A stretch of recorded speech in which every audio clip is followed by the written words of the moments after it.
بسم اللہ الرحمن الرحیم۔ شروع اللہ کے نام سے جو بڑا مہربان اور نہایت رحم والا ہے۔ جاہل صرف وہ نہیں ہوتا جو تعلیم یافتہ نہ ہو، جاہل وہ بھی ہوتا ہے جس نے ڈگریوں کے ڈھیر لگا رکھے ہو مگر اپنے ضرب میں وسعت، لہجے میں نرمی اور طبیعت میں انکساری نہ پیدا کر پایا ہو۔ جو لوگ آپ کی صحیح باتوں کا بھی غلط مطلب نکالتے ہیں، ان کو صفائی دینے میں اپنا وقت برباد نہ کریں۔ خلوص اور عزت بہت نایاب تحفے ہیں، اس لیے ہر کسی سے اس کی امید نہ رکھو، کیونکہ بہت کم لوگ دل کے امیر ہوتے ہیں۔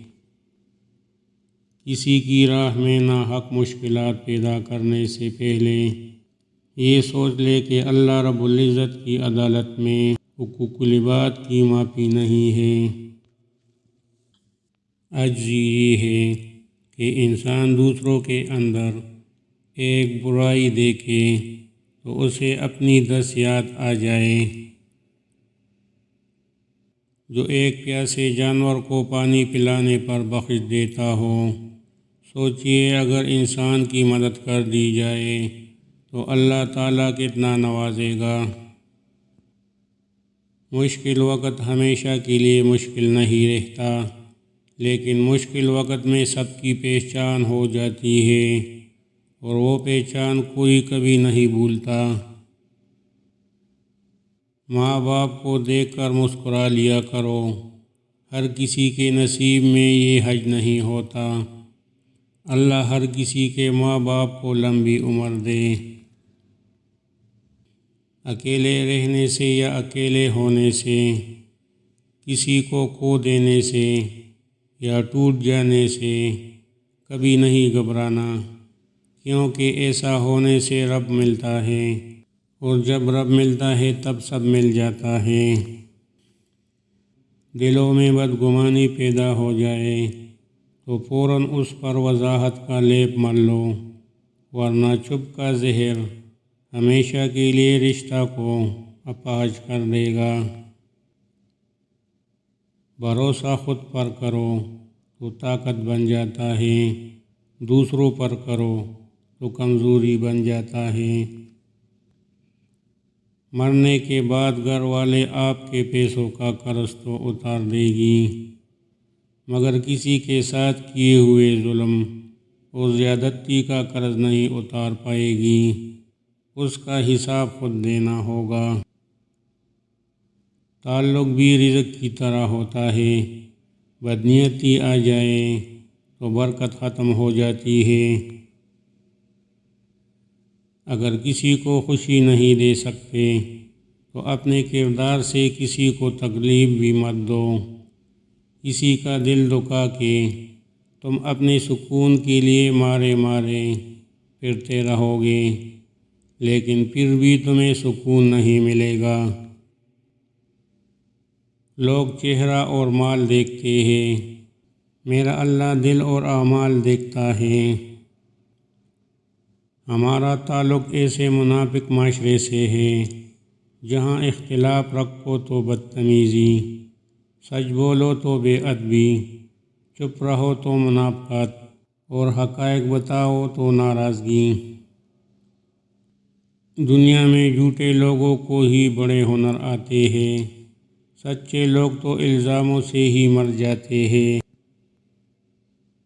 اپنے دل کو مضبوط بناؤ اور اللہ پر یقین کرو، وہ تمہاری ہر مشکل آسان کر دے گا، اور بے شک تمہارے صبر کے بعد اللہ تمہیں تمہاری چاہت سے نوازے گا۔ جو آپ سے تنگ ہو اسے چھوڑ دیا کرے، اسے خود کو چھوڑ جانے کی زحمت بھی نہ دے، بوجھ بننے سے یاد بن جانا بہتر ہے۔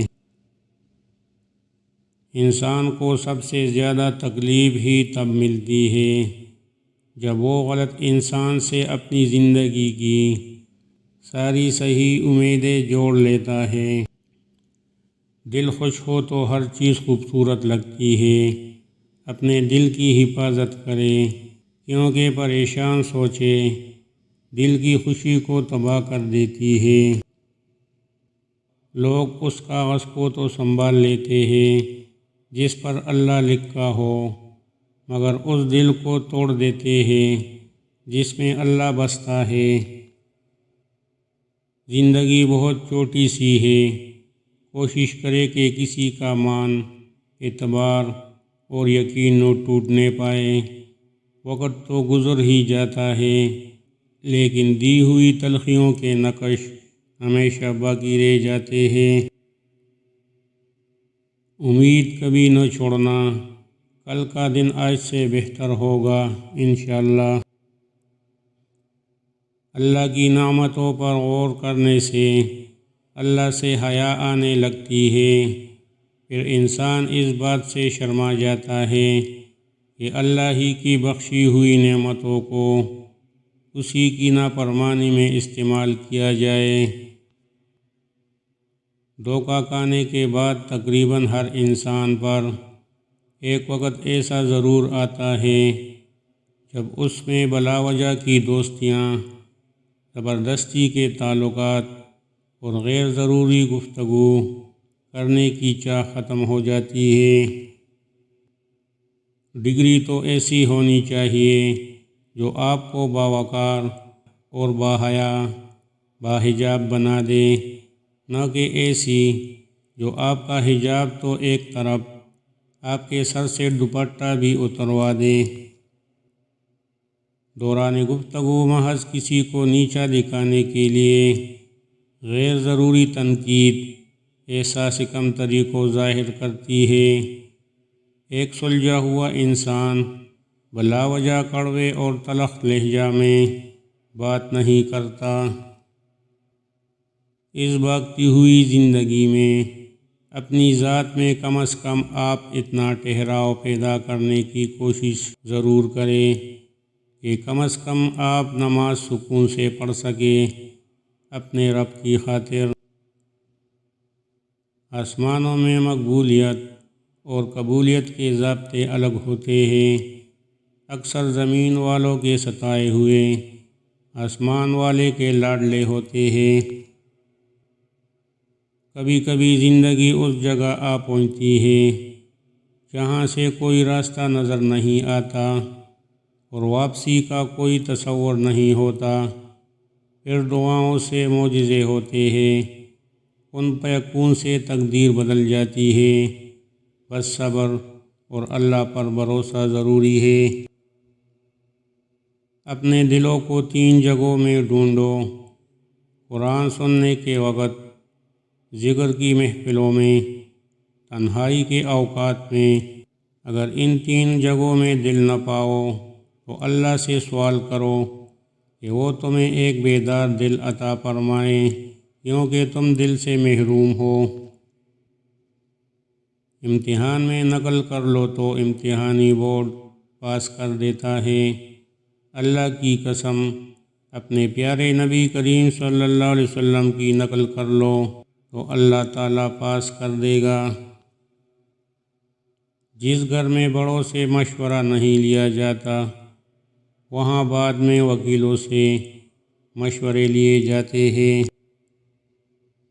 کچھ باتوں کا جواب صرف خاموشی ہوتی ہے، اور خاموشی بہت خوبصورت جواب ہے۔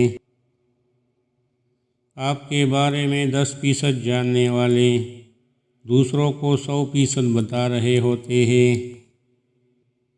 آپ کا ایک لفظ زخم بھی لگا سکتا ہے اور مرہم بھی بن سکتا ہے۔ اختیار آپ کے پاس ہے۔ غلط صحیح کا فیصلہ خدا پر چھوڑو، تم انسان ہو، انسانیت پر زور دو۔ انسان کو اپنے آپ سے اتنی محبت تو ہونی چاہیے کہ وہ خود کو جہنم سے بچا کر جنت کی طرف لے جائے۔ کسی کی بھی بسی پر مت ہنسو، کل یہ وقت تم پر بھی آ سکتا ہے۔ رسول کریم صلی اللہ علیہ وسلم نے فرمایا، پہلوان وہ نہیں ہے جو کشتی لڑنے میں غالب ہو جائے، بلکہ اصلی پہلوان تو وہ ہے جو غصہ کی حالت میں اپنے آپ پر قابو پائے، بے قابو نہ ہو جائے۔ رسول اللہ صلی اللہ علیہ وسلم نے ارشاد فرمایا، خرید و فروخت کے وقت سچائی سے کام لینے اور ہر بات کھول کر بیان کر دینے والوں کے لیے تجارت میں برکت ڈال دی جاتی ہے۔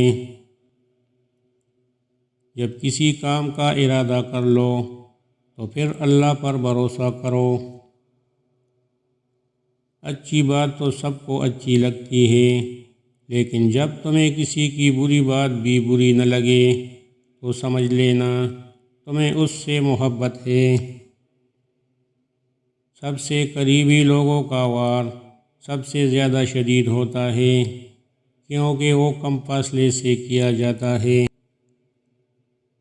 آپ کا ایک لفظ زخم بھی لگا سکتا ہے اور مرہم بھی بن سکتا ہے، اختیار آپ کے پاس ہے۔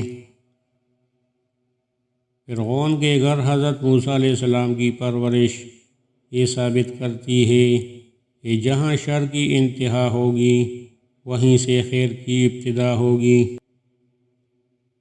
اپنے نقصان پر ہرگز غمزدہ نہ ہوا کرے، کیونکہ اللہ آپ سے اس وقت تک کچھ واپس نہیں لیتا جب تک اس سے بہتر آپ کو عطا نہ کرے۔ اگر کسی کے دل کی خوشی آپ سے وابستہ ہے تو یقین کرے آپ کا وجود قابل رشک ہے۔ اچھے لوگوں کی مثال اس موم بتی کی مانند ہے جو خود تکلیف اٹھا کر دوسروں کو روشنی مہیا کرتی ہے۔ حضرت علی رضی اللہ تعالیٰ عنہ کے ایک قول ہے، اگر تیرا غلام اللہ تعالیٰ کی نافرمانی کرے تو اسے سزا دے، اور اگر تیرا حکم نہ مانے تو اس سے درگزر کر۔ جو آدمی اپنی سلطنت اور حکومت میں ظلم کرتا ہے لوگ اس کے ہلاک ہونے کی دعائیں کرتے ہیں۔ والدین کی 7 ایسی غلطیاں جس کی وجہ سے ان کی اولاد باغی، نااہل، بیکار اور تباہ ہو جاتی ہے۔ نمبر 1، اولاد کو سب کے سامنے نصیحت کرنا۔ نمبر 2، اولاد کے ساتھ فرینڈلی بیہیویئر نہ ہونا۔ نمبر 3، اولاد کو گالی دینا۔ نمبر 4، اولاد کو بد دعا دینا، کیونکہ ماں باپ کی دعا اور بد دعا اولاد کے حق میں قبول ہو جاتی ہے۔ اگر آپ کی بد دعا اولاد کو لگ گئی تو آخر میں رونا آپ کو ہی پڑے گا۔ نمبر 5، اولاد کے مزاج کو سمجھنے کی بجائے ان پر بیجا سختی کرنا۔ نمبر 6، اپنے آپ کو نئے وقت کے مطابق ڈالنے کی بجائے پرانے طور طریقے اپنی اولاد پہ نافذ کرنا، بجائے خود کو وقت کی ضرورتوں کے مطابق ڈالنے کے۔ نمبر 7، اولاد کو خود کے فیصلے نہ لینے دینا، جس کی وجہ سے ان میں کانفیڈنس ڈیولپ نہیں ہوتا اور نہ ہی وہ کبھی ٹھیک فیصلہ لے پاتے ہیں۔ اس طرح کے ماحول میں پلے ہوئے بچے فیوچر میں کبھی بھی اچھے لائف پارٹنر ثابت نہیں ہو سکتے۔ قریبی رشتہ داروں کی عداوت بچھو کے ڈسنے سے زیادہ درد پہنچاتی ہے۔ جو آدمی غفلت میں رہتا ہے وہ جہالت میں پڑا رہتا ہے، اور جو جہالت میں پڑا رہتا ہے وہ بیکار رہتا ہے۔ راہ چلتے عورت کو دیکھ کر نگاہ نیچی کر لیا کرو، تاکہ لوگ تمہاری عزتوں کو دیکھ کر بھی سر جھکا لیا کریں۔ جو لوگ کہتے ہیں کہ سچا انسان زبان کا کڑوا ہوتا ہے، ان کو بتاؤ کہ محمد صلی اللہ علیہ وسلم سے زیادہ سچا اور میٹھے اخلاق والا کوئی نہ تھا۔ مصائب کا مقابلہ صبر سے اور نعمتوں کی حفاظت شکر سے کرو۔ لوگ کہتے ہیں پیسہ رکھو برے وقت میں کام آئے گا۔ میں کہتا ہوں اللہ پر یقین رکھو، برا وقت ہی نہیں آئے گا انشاءاللہ۔ صلہ رحمی کرنے سے بہت سی نعمتیں ملتی ہیں، اور قطع رحمی سے طرح طرح کی تکالیف اور عذاب آتے ہیں۔ ڈبل رول کرنے والے انسان آخر میں ایک بھی رول کرنے کے قابل نہیں رہتے۔